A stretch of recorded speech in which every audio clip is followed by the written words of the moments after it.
Hello and welcome to Prairie Pulse. Coming up a little bit later in the show, we will hear a musical performance from the Vistas.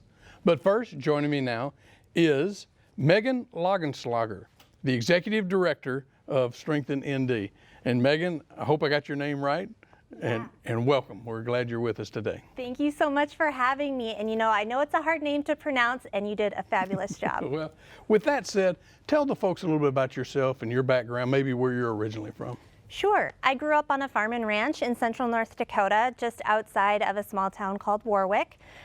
Growing up there, I had two older sisters and two amazing parents, and graduated from Minnewacan High School. Tried to figure out what I was going to do in college. Like many kids, I think I bounced back and forth between, do I want to be in healthcare? Do I want to be in education? I ended up graduating with a degree in math, and then somehow fell, luckily, into the nonprofit sector, trying to find my niche in the community and in the broader state of North Dakota, and have been lucky and privileged to be able to work in the nonprofit field ever since. Well, you're the Executive Director of Strengthen ND.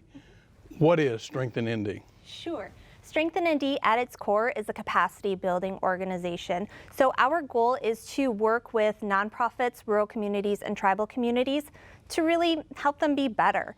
And we really try to support and accelerate community development in a couple of different strategies. The first being building nonprofit and community capacity. The second being advancing regional issues. And the third being facilitating community solutions. So we like to say that we're all in for rural North Dakota. We're here to support and help communities capitalize on the great opportunities that they have. Well, now you founded this. Did you do this yourself or with anybody? So in 2014, I was lucky enough to be selected by the Bush Foundation out of the Twin Cities as a Bush Foundation Fellow.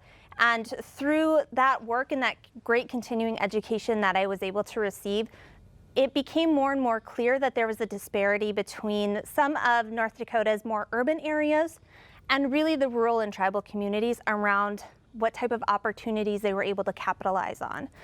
So I was coming out of a field out of a position more in traditional philanthropy, and just kind of seeing that traditional philanthropy can sometimes exacerbate those issues. So when that position was moving forward, we decided we really need an organization to really fill a lot of the gaps here in North Dakota. So along with three other amazing women, we founded Strengthen ND. The three women served as the initial incorporating board of directors, and I was able to be the executive director and kind of dig in and start doing the work. So how many staff do you have and how are you funded? Sure. So right now we have 4 staff, 4 amazing women. Cher Hersrud, she takes care of all of our research and kind of resource analysis. We have Stacy LeCompte, who's our Indigenous Communications and Tribal Advocate. And we have Nancy Heskin-Rackness, who is our Director of Nonprofit Education. When we were founded, we knew that relying on grants to fund us in perpetuity was probably not going to be a great strategy. So with that, we are about 40% grant funded and 60% funded through fee for service. So that's a lot of client work that we do that is kind of paid by the hour, whether that be community planning, strategic planning, grant writing. It's a way for us to have some revenue generating opportunity instead of relying on typical grants. But having said that, we are grateful to be a Bush Foundation ecosystem grantee, so they provide us operating dollars for the next 3 years. And the Ad Obermer Trust, too, has provided us operating dollars since we were founded. Okay. So how have you seen it grown over the last, I guess, 5 years or so? Yeah, so I think one of the pieces that we really focused on when we initially were founded in 2015, 2016 was trying to identify where kind of our core services would be. So we started out pretty wide in what we were trying to do. And as we have grown over the years and been able to add staff and really understand what the true gaps are and where we can be most complementary, we've kind of narrowed our services down. So in effect, we've gone deeper with clients than we had in the past. And we've been able to extend our reach throughout about a third of North Dakota's rural and tribal communities. So we have seen our impact deepen and also grow throughout the state. Okay. I've got a list of a number of initiatives or programs so I'm going to just, instead of asking you to tell me about them in general, I'm going to ask about individual ones. What is Rural Matters Initiative? So our Rural Matters Initiative is something that we started to roll out a few months ago and is something that we are hoping to really expand in 2021. We know that 2020 has been a difficult year for many nonprofits in rural communities and tribal communities, and Rural Matters is a way for us to gather input from people who are living and working in rural North Dakota about what is most important to them. So we have worked with a local artist, Molly McLean, out of Bismarck, and she's designed 4 postcards for us. And our goal with this project is to have people complete the postcard, and on the postcard it says what's most important to you about living in rural North Dakota. And we're going to take all of that feedback that we receive and utilize it in a couple of different ways. First, it will be a statewide kind of art piece, so it will be turned into a publication that we can disseminate across the state. Second, it will be an advocacy piece, so for foundations or other entities that are operating here in rural North Dakota who may not understand the nuance or culture, we hope to share this publication with them as a way to advocate for rural North Dakota. And lastly, we're going to utilize it for programmatic adjustments that we may need to have, because we've done a great deal of research and data gathering around what North Dakota's needs are, but we've never directly asked North Dakotans. So this is a way for us to kind of check how we are rolling out programs to make sure that we are being most effective. Well, what impact has COVID had on rural communities, I guess, in North Dakota? Yeah, so COVID is, as you know, impacting everywhere. And I think one of the bright spots that we're seeing in some of the really small communities is that they're utilizing this as an opportunity to think forward. So if you can see that many rural grocery stores, especially in very small communities like the community of Tuttle, which has 60 people, their grocery store has had some of their very best months in operation during times of COVID because people are trying to stay home. I think that across the nation, we're seeing people are more interested in gardening and knowing really where their food comes from. So I think those are opportunities that rural communities are looking at to figure out how they can capitalize on them. And lastly, I think COVID is really bringing to light how valuable and important our local healthcare facilities are and how valuable and important the staff are at our elder care facilities. So rural communities are definitely being impacted, but I see a lot more optimism in rural communities around how they can actually capitalize on new trends and be able to make their communities better. Yeah. What is your funding opportunity database? Yeah, our funding opportunity database. So we launched a website redesign earlier in the fall of 2020. And as a part of that, we wanted to make sure that not only do nonprofits, rural communities, and tribal communities have the tools they need to effectively seek out different grant writing opportunities or to effectively secure funding, but that they had at least a starting point to be able to figure out what type of opportunities are out there. So our funding opportunity database is basically categorized about 300 opportunities around quality of life, workforce development, capital and infrastructure, municipal-only funding that people can search for when they're looking, okay, we have this need in our community, we've got some momentum in this area, now what opportunities may be there? So it's not the end-all be-all of databases, but it is meant to be just a great start. Well, you mentioned tribal, and what programs are geared, I guess, specifically toward Native reservations? Yeah, so North Dakota has 5 Native nations that share our geography, and when we have been thinking about how Strength in ND grows and how we become more equitable with the way that we provide all services, we realize that our Native nations have to be supported for their own self-determination. And with that, we brought on Stacy LeCompte as our Indigenous Communications and Tribal Advocate, and she brings to our organization about 2 decades worth of tribal economic development experience. So we now, with her being on the team, offering some business development supports and technical assistance for Native business owners, particularly those who are Native artists or who are engaged in the tourism economy.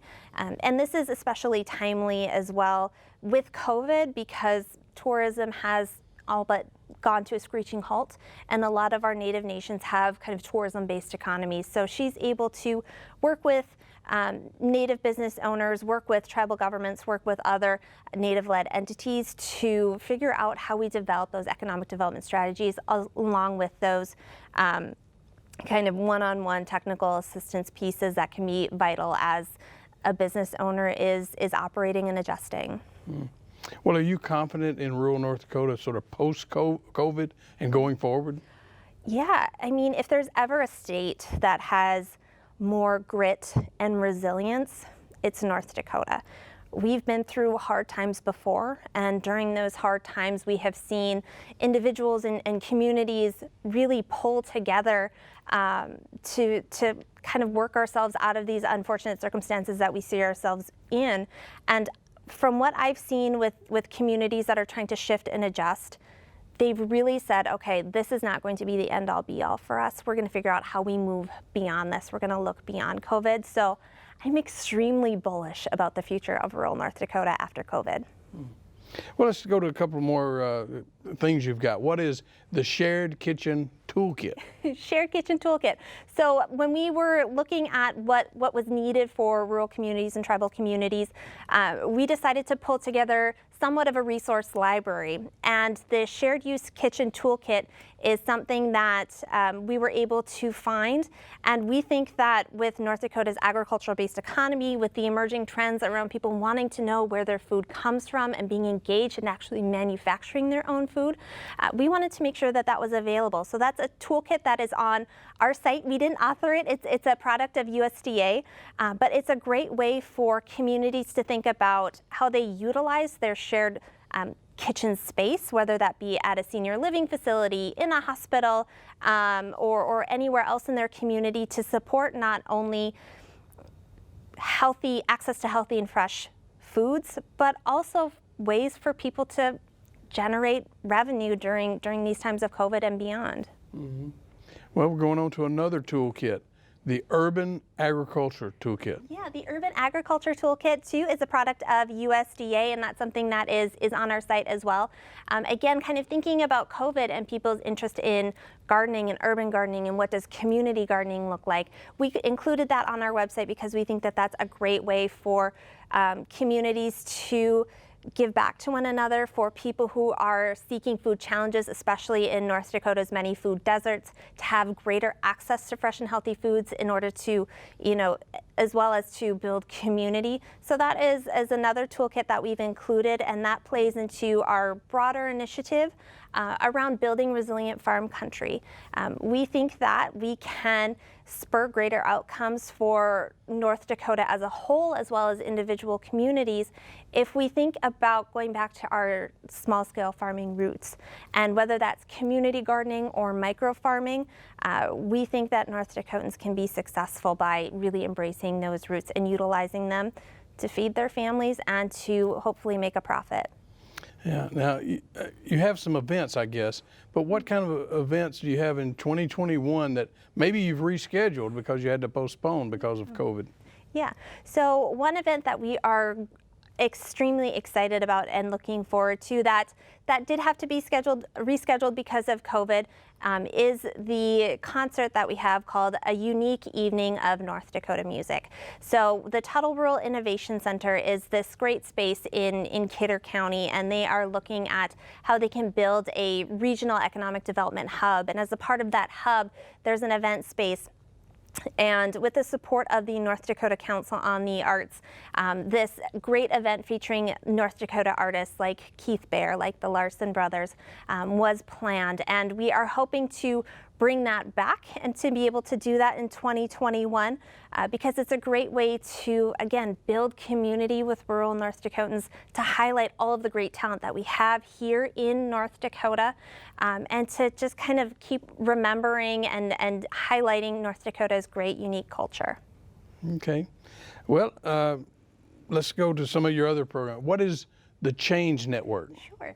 The Change Network is an initiative that was funded originally by the Bush Foundation and is still funded by the Bush Foundation. We have been able to be a partner with National Art Strategies out of Washington, D.C. National Art Strategies is an international organization that does a lot of technical assistance and capacity building for artists and arts-based organizations. And they were able to secure the funds from the Bush Foundation and asked to partner with Strengthen ND to deploy a cohort program that supports North Dakota leaders to think across difference and to work across difference. So it's a one-year cohort program that has about 20 people every year from North Dakota who attend and participate, and you get great training around how to navigate difficult conversations, like I said, how to work across difference, how to recognize both your conscious and unconscious bias. So it's supporting North Dakota leaders to build a community amongst themselves, as well as to be agile in the way that they enact leadership in their communities so that all North Dakotans can have access to great programs or be able to live in great communities. It was launched in 2017. We are on our 4th cohort this year, and we will be looking to recruit cohort number 5 this spring. Well, now you say you're going to recruit, but I was going to ask you, and not necessarily about Change Network, but about any of your programs or initiatives we talk about, do you recruit people or do people raise their hand and say, I'd like to be involved? One of our core values of Strengthen ND is that we don't go into a community unless we're invited in. So it's a mixture. With the initiatives that we have planned and the type of assistance that we're rolling out, it's very much in response to what we're hearing from communities and in response to what they're saying that they need. So in that effect, it's kind of feeding into us. But with Change Network and with our other programs like the Nonprofit Certificate Program, we definitely utilize the connections that we have across the state to say, hey, do you know of anybody who would be interested in participating in this? Or how about you submit an application? Okay.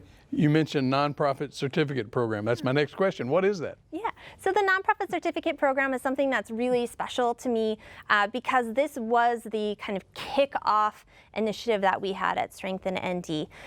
A lot of people who enter the nonprofit field, I think, somewhat have a similar background to me, where they didn't know where they wanted to land or didn't even know that working in nonprofits was an option as a career for them.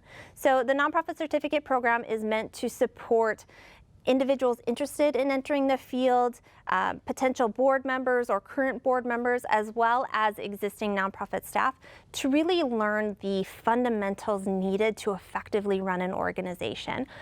So through this 6-month program, we teach things like strategic planning and action planning, nonprofit finance, grant seeking and grant writing, board governance, all of those core functions that you need to know how to do well to have a healthy organization. Okay. Moving on, I guess, to another program, the Building Resilient Farm Country Program. Yeah. So Building Resilient Farm Country is a program that is really near and dear to, I think, everybody on the team's hearts, as well as something that we think could be incredibly powerful for rural North Dakota. So Bill Davis, who is a mentor of mine, somebody who really helped me to get connected and to better understand rural North Dakota, came up with this idea. He said, we know we have thousands of vacant farmsteads across North Dakota. What if we tried to do something with them? So he put that bug in our ear, and we kind of stewed on it for a few years and thought, okay, well, what if we really were to do this? There's so many great kind of elements that we can capitalize on when we're thinking about vacant or idle farmsteads, whether it be the huge investment in the infrastructure that's already there, whether it be roads water, electric, right? Like we've made those investments. So our hope with building Resilient Farm Country is that we can catalyze greater opportunities for North Dakota and rural communities by repopulating those vacant varietal farmsteads, and also going back to what I mentioned earlier of embracing our small-scale farming roots. So what if we were able to repopulate those farmsteads? What if we were able to support those living there to engage in microfarming, either to feed their family or to make a profit, and knowing too that they would need to have off-farm income. But what would that look like? What type of impact would that have for rural communities, and whether it be economic impact or being able to keep schools open longer simply because there are more kids. So there's a great many benefits that could be reaped from it that we were just incredibly excited to dig in. So we have built out Building Resilient Farm Country into a few phases. We are almost done with phase 1, which is the initial feasibility study. So we took an 8-county area in northern North Dakota and said, okay, within this area, how many vacant varietal farmsteads are in existence and how many of them are actually usable? So we did that feasibility study and found that about 200 vacant varietal farmsteads exist, and most of them are viable.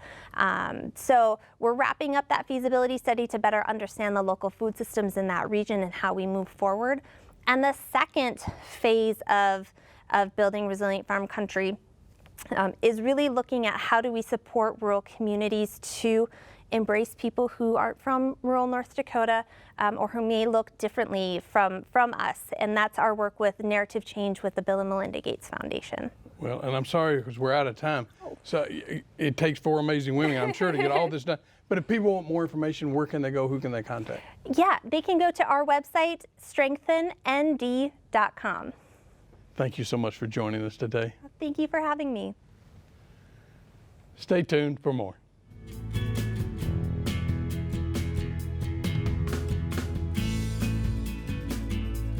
The Vistas have become well known for their funky soul sound. Here they are performing Drop It in the Grease.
Well, that's all we have on Prairie Pulse this week. And as always, thanks for watching.